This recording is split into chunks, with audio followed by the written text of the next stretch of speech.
So I did a poll recently asking my viewers what kind of videos that they would like to see on this channel going forward. Would they like to see more stories about how I am not a Catholic and how I don't go to church and how I'm not religious? And, you know, should I make more videos about my religious experiences given I'm not religious? Or should I talk about Japan? Should I talk about my experiences in Japan, tell stories about Japan, given I lived in Japan 10 years ago for a year, and then I came back to Australia. But I have been to Japan many more times. And anyway, the majority of people seem to want me to talk about Japan and make videos about Japan, which is kind of nice because that's what this channel started off as. When I moved to Japan, I started posting videos, and it would be interesting if I just started making videos about Japan again. But the problem is I haven't been to Japan since 2023, and that's going to be 2 years soon.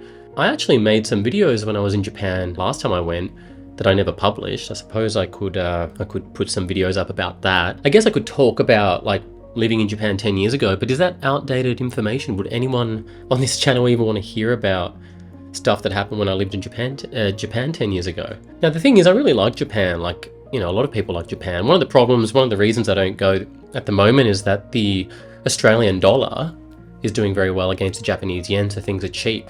And so why would that be a bad thing? Well, it means there's a lot of Australians over there causing trouble at the moment. And I don't look like super Australian, and I don't think Japanese people can tell that I'm Australian, but yeah, Australians don't have a good reputation. I remember when I used to live in Japan and I was talking to people in different hostels. I was just bouncing from hostel to hostel because I didn't have anywhere to live for a while. And people would talk about, like, you know, all the fun they were having meeting other foreigners, but then they'd come across the one Australian who would be drunk and come in at night sort of aggressive and acting all weird. And I remember even when I went to Japan in 2016, I think it was, I was staying in a hostel, and you know, you're trying to get a good night's sleep because the next day you're going to go and try and track down the grave of Japanese Jesus, and then these two girls come in drunk at night and start playing, like doing karate with each other, I think to make fun of Japan in a very harmless way. They were probably the types of girls I'd really like, but they were Australian. They were probably from Melbourne, where I'm from. And they were just drunk and like doing karate in the room while I'm trying to sleep. I remember the main problem was while they were doing, I didn't really mind them doing the karate around me at 1 a.m. in the hostel. And I didn't want them to know I could hear them, so I just sort of pretended I was asleep. But for some reason I got this image of blood, like my blood, being on a pillow or something. I don't know if I had dry hands.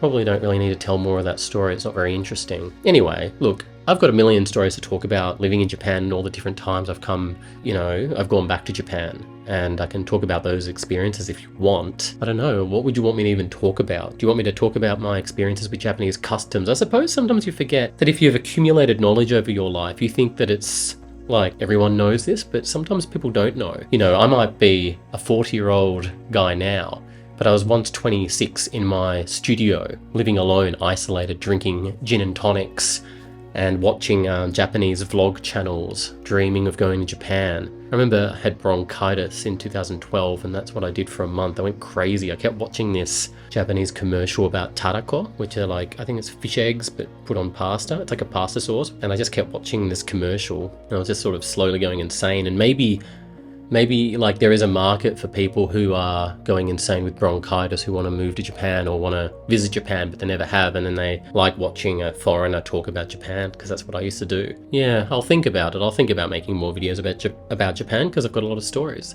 and Japan holds a very special place in my heart. Of course, I don't just have to talk about Japan. You know, I tried to make L vlogs years ago, which is Lithuania blogs. Or vlogs. I went to Lithuania and I started filming myself, and didn't really go that well and doesn't have the same sort of impact culturally, I think, on the world. L vlogs could also be mistaken for Latvian vlogs, so you wouldn't know if it's like, what's an L vlog? How can you say it's a Lithuanian vlog when it could be a Latvian vlog? Yeah, I don't know. I could talk about Australia. I'm from Australia. Sometimes I see Australian vloggers, people talking about amazing Melbourne life, how amazing the city is. Maybe it is kind of amazing. We go out and film things and then maybe people will be interested, I don't know. Or do you just want me to talk about how I'm a pagan or not a pagan, or why I feel like Jewish people are the proper Christians? I was thinking of making a video about that as well. Let me know your thoughts in the comments, and I'll see you next time.